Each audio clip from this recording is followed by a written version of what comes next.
Kami pa naman to. Kakayanin nyo kaya to ma'am? Marami yung order. Hindi ko kasi alam kung ano. Ay, Kasi ako nag-order. ay ganon. Marami to. Sa akin yung ano. Baka, di ba may, 1,000 plus daw. Sabi ko dapat sinun na lang sa Gcash. oh 1,000 plus. Ito ma'am, may plastic ako para hindi ka mahirapan. Hindi ko nga din alam. Sabi tumawag na saan kasi hindi na nakakapag yan. Ay ganon. Opo. Kasi ito, saka ito, ang dami niyan ma'am.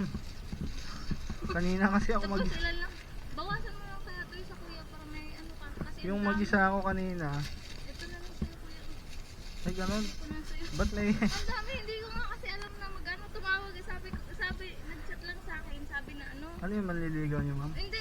Uy, sana all! Anak na ako. Ay ganon. Hindi, panalo lang sa luso yan.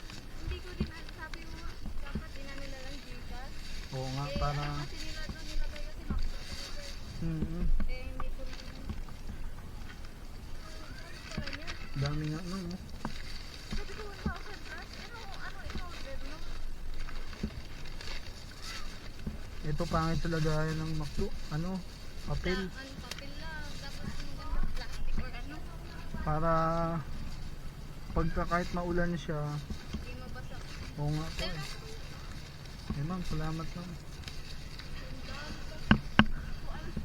Thank you kuya. Okay na po. Salamat ma'am. Thank you po ma'am sa pa-previous.